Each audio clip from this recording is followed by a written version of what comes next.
તો મેં છે ને ફેસ માસ્ક લગાડી દીધું છે. હું 7 વાગે ઠેઠ ધાબામાંથી આવ્યા છે. એટલે કે આજે મારે છે ને બહુ મોડું થઈ ગયું. અને એમાં હતું એવું કે જો બધી અંધારું છે. મારી સિવાય પછી ધાબામાં કોઈ નથી. હું એક જ છું. અને મને છે ને અંધારાથી બીક લાગે છે. જય માતાજી, જય દ્વારકાધીશ. તો મિત્રો કેમ છો? મજામાં? બધા મજામાં તો છે. હું પણ મજામાં છું. તો ફરીવાર સ્વાગત છે તમારું મારા વિડીયોમાં. તો અત્યારે આપણે છે ને 10 વાગ્યા છે ને 10 વાગે હું ફ્રી થઈ ગઈ છું બધું કામ કરી. અને અત્યારમાં હું છે ને રહોડામાં ઊભી છું. અને અહીંયા મેં છે ને ફેસ માસ્ક બનાવ્યું છે.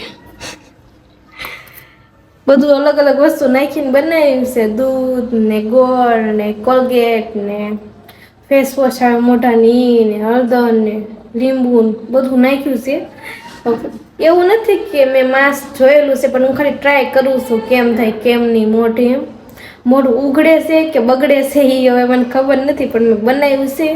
બહુ વાંધો તો નહીં આવે. મોઢું ઉઘડશે તે એ તો મને લાગે જ છે, કેમ કે એના ચણા લોટ ને એવું બધું નાખ્યું છે ને એટલે. તો હાલો હવે આપણે ફેસ માસ્ક લગાડીને ચેક કરી લેવી કે શું રિઝલ્ટ આવે છે. તો મેં છે ને ફેસ માસ્ક લગાડી દીધું છે. અને આમ ટાઢું લાગે છે બહુ, એટલે અંદરમાં પછી કોલગેટ નાખી હતી ને એટલે. હવે જોઈએ આપણે રિઝલ્ટ કેવું આવે છે. 10-15 મિનિટ આપણે આ પંખાની હેઠળ પડી છે ને ઉભા રહી અને ત્યાં ફૂંકાઈ જાય ને પછી આપણે રિઝલ્ટ જોશું. આપણે ફાઇનલી માસ્ક છે ને ફૂંકાઈ ગયું છે. ફૂંકાઈ ગયું છે. હાલો તો હવે છે ને મોઢું ધોઈ આવું. મોઢું ધોઈ નાખ્યું છે ને તમે મને કહેજો મોઢે રિઝલ્ટ આવ્યું નથી આવ્યું. થોડુંક ઉઘડ્યું છે, બહુ નથી ઉઘડ્યું. કદાચ ઘડી કરીને ઉઘડે આવે. આપણે કાંઈ અત્યારે મોઢે મેકઅપ નથી કર્યો. જેવું છે ને એવું મોઢું છે. કાંઈ પાવડર નથી લગાવ્યો. અને હું વધારે છે ને આવા અખતરા કર્યા કરું. અને વધારે તો હું છે ને ગમે દેશી દવા હોય ને એ જ વાપરું મોઢે. બાકી બીજું કાંઈ વાપરતી નથી. ના દરવાજો છે ને બહારથી બંધ છે. રૂમનો દરવાજો છે એટલે અમારે છે ને રસોડામાંથી જવું પડશે બહાર. જો આ દરવાજો ખુલ્લો છે રસોડાનો. અહીંથી મેં આંકડીઓ મારી દીધો હતો. 2 દરવાજા છે ને એટલે સારું છે. નકર તો બહારથી કોઈક બંધ કરીને લઈ જાય તો પછી કોઈને હાથ પાડવો પડે. માસીની અત્યારે છે ને બહાર ગયેલા છે. હવે તમે મને કહેજો કે મારા મોઢે કાંઈ રિઝલ્ટ આવ્યું કે નહીં. અત્યારે જો તડકો નીકળ્યો છે. પછી પાછું નીકળ્યું હોય વરસાદ આવે કે ન આવે એમ, કેમ કે ઓશિતાનો વરસાદ શરૂ થઈ જાય ને એટલે. અને આવી રીતે મેં એક ફેર છે ને માસ્ક લગાડેલો હતો મમ્મીને ઘરે હતી ને ત્યારે મારા પપ્પા છે ને મારા હાટુ કાચો ભૂતડો લાવેલા હતા. મને કે મોઢે લગાડવી ને તો એનાથી સારું પડે એમ. તે પછી મેં લગાડ્યું હતું. અને ત્યારે હું લગાડીને એક ફેર બહાર નીકળી ને ભૂતડો મોઢે તો આખું મોઢું થોડું હતું. તે નાના છોકરા મારા શેરીમાં હોય ને પડખે રમતા હોય તો એ બધા સાંજે રમવા નીકળ્યા છે. તો એ બીન છે ને ભાગી ગયા. પછી મેં કીધું કે હું શું એમ કે મોઢું એવું અજીબ તરફ લાગતું હતું. એક થોડું બધું મોઢું લાગતું હતું ને એટલે આવું ગમે માસ્ક લગાડ્યું હોય ને તો બહાર ન નીકળે. છોકરા ફટે બી જઈને દેખાડા કરી એલો. અત્યારે જો આપણે 12:30 થયા છે ને હવે મેં કીધું છે ને જમી લેવું છે. ભૂખ તો કાનની લાગી હતી પણ મેં કીધું થોડું મોડું ખાવ ને સારું. નકર પાસે હાલના મને છે ને ભૂખ લાગે. તો સવારમાં જો મેં દૂધીનું શાક બનાવ્યું હતું, રોટલી છે અને આથણું છે ને છાશનો વાટકો મસ્ત ટાઢી. હાલો બધા જમવા. અત્યારે 7 વાગ્યા છે અને હું 7 વાગે ઠેઠ ધાબામાંથી આવ્યા છે. એટલે કે આજે મારે છે ને બહુ મોડું થઈ ગયું. અને એમાં હતું એવું કે હું આજે છે ને બપોર પછી સૂતી ને ક્યારેય મારી તબિયત ખરાબ હતી ને સવારની જાગીને ત્યારની મારી તબિયત ખરાબ જ છે. પણ સવાર એટલી બધી નહોતી, પણ બપોર પછી થોડીક વધી ગઈ છે. આમ કળતર બહુ ભરાઈ ગયું છે અને માથું જ નકરું દુખે છે. એના કારણે હું છે ને હમણાં 7 વાગે જાગીએ તો ફટાફટ તૈયાર થઈને ધાબામાંથી આવી અને ત્યાં દી આથમમાં આવી ગયો છે. અને હવે એવું છે કે અત્યારે છે ને ફટાફટ રસોઈ બનાવી સુઈ જવું છે, કેમ કે જે ગોદરાય તે ઉપાડ્યા નથી એમનેમ જ પડ્યા છે. હું સૂતી છું ને ઈ. કોને ખબર આ અચાનક છે ને શું થાય એમ. એટલે આવું કઈ થતું નથી, પણ ઘડીક ઘડીક ક્યારેક તબિયત ઘડીકમાં બગડી જાય ને ખબર જ ન રહે. આ વાતાવરણના કારણે એવું થતું હશે. અને એના કારણે પાછું છે ને અત્યારે કંઈક નવા નવા રોગો નીકળે છે.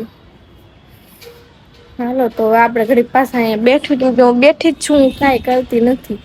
મેં કીધું હું છે ને અત્યારે ઘડીક બેઠું ને પછી રસોઈ બનાવવા જાવે. આપડે આયના ને અંધારું થઈ ગયું છે, તો આપડે છે ને રસોઈ બનાવવા જાવી. દાદરે લાઈટ નથી એટલે લાઈટ કરવી પડે, એમ તો પછી છે ને બેઠી લાઈટ છે એટલે વાંધો ન આવે. પડખે રિપેરિંગનું કામ હાલે છે. એટલે તમને અવાજ આવશે થોડું.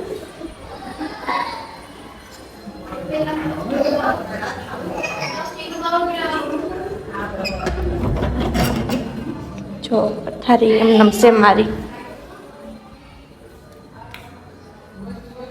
બધું એમને મૂકીને આવી થી. હાલો તો હવે કાંક છે ને આપણે રસોઈ બનાવી નાખી. કેમ કે જો આમનેમ 7:30 થઈ ગયા. રસોઈ બનીને તૈયાર થઈ છે. અત્યારે મેં ભાખરી કરી છે અને ડુંગળી બટાટાનું શાક કર્યું છે. બટેટા મેં કીધું પડ્યા થાય ને ડુંગળી બટેટાનું મસ્તીનું રસાવાળું શાક કરી નાખ્યું. મને રસાવાળું શાક છે ને બહુ મજા આવે ખાવાની, અને એની હારે ભાખરી હોય ને તો વધારે. તો આપણે એમ પણ 8 વાગી ગયા છે, તો હવે મિલનની વાટ છે, એ આવે ત્યાં સુધી છે ને લસણ ફોલી નાખું. કેમ કે મારે જો લસણ છે ને ભેળવેલું પૂરું થઈ ગયું છે, એટલે આપણે લસણ છે તો મેં કીધું થોડુંક ફોલી નાખું. હું અત્યારે 9:30 છે ને ધાબા માથે આવીશું. જો બધે અંધારું અંધારું છે. મારી સિવાય પછી ધાબા માથે કોઈ નથી, એક જ છું. અને મને છે ને અંધારાથી બીક લાગે છે. એવું લાગતું હશે પણ મને અંધારાથી બીક નથી લાગતું. હું તો મજાક કરું છું. મને તો વધારે છે ને રાત ગમે, એટલે કે અંધારું હોય ને મને વધારે ગમે. અને મને અંધારાથી બીકેય નથી લાગતી. તો કાંઈ નહીં, ઘડીક અહીંયા બેઠવા આવી હતી. મસ્ત મસ્ત છે ને પવન આવે ને એટલે.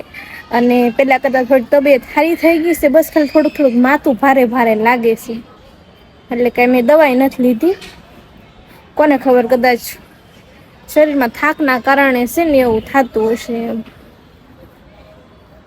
અને અત્યારે છે ને વરસાદનો મોસમ આવે છે ને આ સિઝનમાં છે ને અમારે ગામડે છે ને કંટોલા થાય. ઘણા એને કંકોળા કે, અને અમારી બાજુ એ બાજુ કંટોલા કે એને. કદાચ જો તમે જોયા હોય ને તો કોમેન્ટ કરી દેજો. અને અત્યારે છે ને એનું શાક ખાવાની બહુ મજા આવે. મને તે છે ને કેટલા ટાઈમથી કંટોલા સાંભળ્યા છે. હવે એવું છે કે અહીંયા સુરતમાં મળે ખરી, પણ હમણાંથી ન મળતા. જ્યારે વરસાદ નહોતો આવતો ને ત્યારે મળતા હતા, ને વરસાદ આવે છે ને તો કંઈ મળતા નથી. કઈની ઈચ્છા થઈ છે હવે, એમ થાય કે ગમે ત્યારે છે ને ગામડે જવાનું થાય ને એટલે કંટોલાનું શાક ખાવું છે.